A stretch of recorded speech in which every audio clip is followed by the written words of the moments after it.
beberapa hari ini saya mengalami suatu kondisi yang luar biasa ketika saya menulis sebuah tulisan yang cukup panjang dan detail tentang masalah kesehatan dengan judul Kesehatan yang Sakit, Masa Depan Kesehatan Indonesia di Bawah Liberalisasi Global. Dan ternyata tulisan ini dalam beberapa hari ini menjadi perbincangan para tokoh, baik tokoh kesehatan, tokoh politik, dan mereka-mereka yang paham tentang masalah ketahanan nasional. Masalahnya di mana? Beberapa hari yang lalu paper saya ini membuat saya dipanggil oleh tim Prabowo, tim kesehatan Prabowo. Intinya adalah bagaimana Dr. Agung kita siapkan agar BGS, maaf kalau kita sebut nama menteri ya, Budi Gunadi Sadikin tidak jadi menteri kesehatan. Ini yang ngomong bukan oposisi, yang ngomong adalah tim kesehatan Prabowo. Kemudian pertanyaannya berikutnya, kalau memang mau demo, ayo kita bantu. Masalahnya adalah tidak ada yang berani mau demo, padahal Kertanegara sudah mempersiapkan tempatnya. Pertanyaan besarnya adalah, mengapa tim Prabowo sendiri ingin atau bahkan kita katakan tidak menjadikan BGS sebagai seorang menteri? Kesimpulannya sederhana, bahwa ternyata pergantian Raja Jawa ini yang diganti bukan raja, yang diganti ini adalah antek. Antek siapa? Antek kekuatan global, antek liberalisme global. Seorang BGS yang hanya menteri tidak dapat ditolak oleh seorang Prabowo yang presiden terpilih. Kalau kita bicara tentang menteri-menteri yang lain, ini titipan Jokowi. Ini adalah bagian dari kekuatan global. Mungkin kita sudah tahu, ekonomi itu dipegang oleh kekuatan global. Sektor industri kita sudah tahu, hilirisasi nikel itu diambil alih oleh kekuatan asing. Negara ini sudah dijual. Tetapi kalau kita bicara kesehatan, bahkan mungkin Bapak Ibu semuanya melihat bahwa kesehatan itu sekarang baik. Pak Menterinya pro rakyat, walaupun dia bukan seorang dokter. Makanya saya bilang, saya tidak curhat, karena kita tidak pernah seorang dokter itu pengen jadi menteri, seorang dokter itu punya kekuasaan, bukan. Tapi kita jadi seorang dokter atau tenaga kesehatan yang lain, karena kita ingin mengabdi pada rakyat. Tapi apa yang dilakukan oleh BGS, dan ini bukan salahnya BGS, karena dia adalah alat kekuasaan, bukan Jokowi, kekuasaan global. Saya katakan, seorang Prabowo pun dan timnya tidak menginginkan dia menjadi seorang menteri kesehatan. Tapi apa daya, karena ini titipan global, artinya bahwa ada kepentingan yang besar, kepentingan yang lebih besar dibanding hanya sekedar urusan politik. Coba Bapak Ibu bayangkan semuanya, kesehatan itu sementara ini kita memang belum bagus, karena anggaran kesehatan itu terbatas. Tetapi mengapa Presiden Jokowi ya dengan alat kekuasaannya merubah undang-undang kesehatan dengan cara yang kurang bijak, dengan cara instan menjadi undang-undang 17 tahun 2023. Tidak ada dasar logis untuk mengganti undang-undang dengan cara seperti itu. Kalau tidak bukan karena titipan. Titipan siapa? Bahwa Indonesia itu masih menarik di mata global. Ibaratnya nikelnya sudah diambil, ekonominya sudah dikuasai. Tapi ini ada sektor yang masih bisa dijual, sektor kesehatan. Sektor yang bisa memeras sumber daya energi kita, memeras segala kekuatan kita.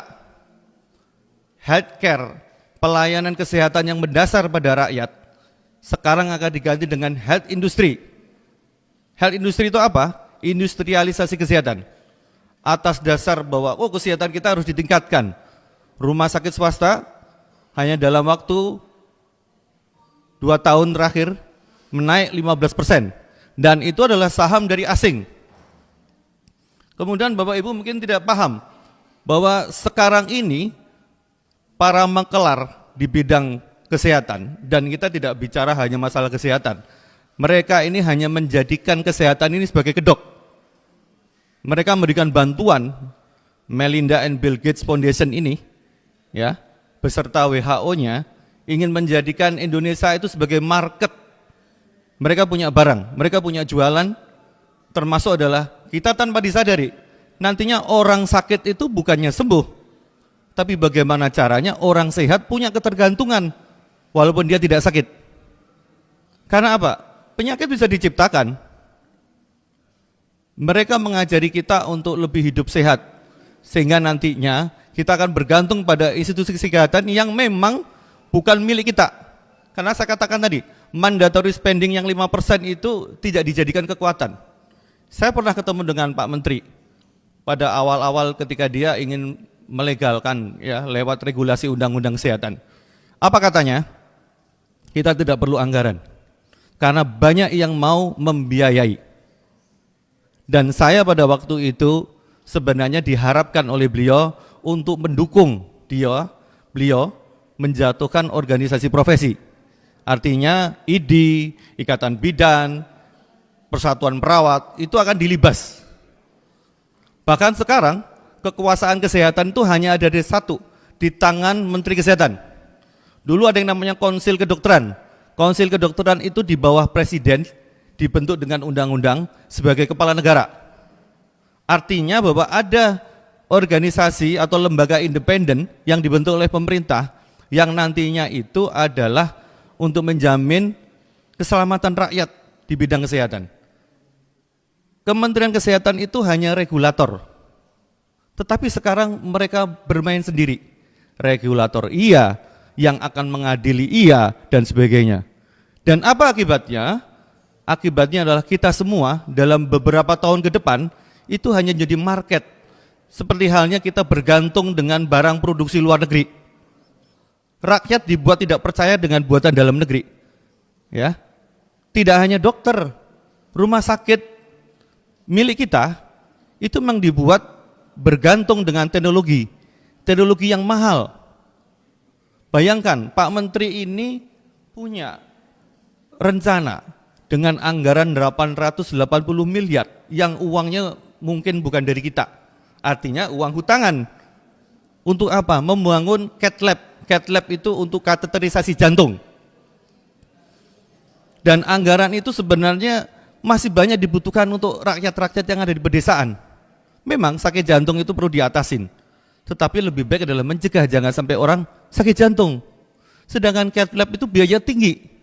880 M, sekitar 170 anggaran di bidang kesehatan, 170 M, hanya 28 miliar yang sifatnya untuk promotif dan preventif, sisanya kuratif. Dan inilah sebenarnya yang kemudian menakutkan untuk kita semua. Ini bukan urusan seorang dokter, ini bukan hanya urusan seorang Menteri Kesehatan, bahkan ini bukan hanya sekedar urusan presiden. Kenapa? Karena kesehatan itu sebenarnya adalah benteng daripada ketahanan nasional. Jadi, bila mana nantinya kedaulatan di sektor kesehatan ini sudah terampas, bisa kita bayangkan, kita bisa dibuat sakit sewaktu-waktu. Kita akan bergantung pada teknologi yang tinggi. Kita akan menganggap bahwa, maaf nih kalau saya sebut, toko-toko yang merah dan biru itu ada di mana-mana. Nanti otoritas kesehatan itu akan dimiliki oleh swasta asing. Karena swasta dalam negeri itu sudah menjerit. Kenapa menjerit? Karena Pak Menteri itu memang membuat ekosistem kesehatan itu untuk ekosistem bisnis. Saya bilang tadi, sekali saya katakan, seorang Presiden Prabowo pun tidak bisa menampik titipan seorang BGS. Dan saya yakin ini bukan masalah karena titipan Jokowi, bukan. Tetapi memang ada kekuatan global yang sekarang itu sudah menjerat kita. Kayak lintah darat gitu ya, sudah ngasih utangan ini harus sampai tuntas, seperti itu. Jadi sektor kesehatan ini nggak ada bedanya dengan sektor ekonomi yang lain nanti, di mana kita akan bergantung penuh dengan teknologi kesehatan yang tidak kita miliki. Seorang dokter nanti itu hanya sebuah tukang, sebagai seorang sales, dia tidak punya otoritas untuk membela kepentingan pasien. Tidak. Mengapa seperti itu? Diciptakanlah proses pendidikan dokter itu yang instan. Alasan adalah dokter itu kurang. Dibuka fakultas kedokteran. Orang mau fakultas kedokteran itu harus nyogok, harus masuk dengan biaya besar. Sekarang ujung-ujungnya apa? Akan masuk dokter asing. Bukan masalah dokter asingnya, tapi dokter asing ini hanya untuk memperkuat kekuatan tadi, kekuatan imperialisme. Imperialisme apa? Imperialisme modern. Jadi penjajahan ini ibaratnya dia butuh tumpangan. Kita belajar dari VOC dulu. Bagaimana Indonesia itu awalnya tidak langsung dijajah. Awalnya orang ingin berdagang. Mereka itu Portugis, Belanda itu ingin berdagang, ingin mencari keuntungan. Tapi lama-kelamaan kemudian kita dijajah. Dan menjajah Indonesia sekarang tidak dengan energi militer, tidak ada gunanya. Tetapi dengan membuat kita bergantung pada teknologi asing, sedangkan kita sendiri tidak menguasai. Dan yang tidak kalah pentingnya harus saya buka di sini, bahwa ada mekanisme di Undang-Undang Kesehatan itu yang membolehkan data kita, data medis, bahkan data genomik. Genomik itu gen. Jadi Pak Menteri ini menargetkan tahun 2024 ini ada 10.000 sampel penduduk Indonesia yang dia dibiayai oleh Bill and Melinda Gates Foundation secara gratis. Dalam tanda kutip gratis itu karena memang dia butuh data. Dia ingin memetakan orang Indonesia itu seperti apa sih? Kesehatannya itu dia punya potensi sakit apa? Nanti kalau sakit obatnya apa? Kita belum punya kemampuan itu, tapi mereka bisa merekayasa. Nanti 10 tahun mendatang dengan pola makan seperti ini, kalau perlu kita buat makanan itu kadar gulanya tinggi, orang Indonesia umur mungkin 10 tahun sudah ada kelainan gula. Mungkin 20 tahun sudah ada kelainan jantung. Mereka mau lari kemana? Ke fasilitas kesehatan? Oke, fasilitas kesehatan punya siapa? Oh, ini rumah sakit negeri. Teknologinya? Siapa yang punya data? Yang punya data adalah orang asing. Sudah ada East Venture. East Venture itu kalau saya bilang maklar. Dia mau menghubungkan Indonesia dengan berbagai macam kekuatan global untuk mendanai kesehatan. Tapi East Venture butuh apa? Butuh data. Data siapa? Data ibu-ibu.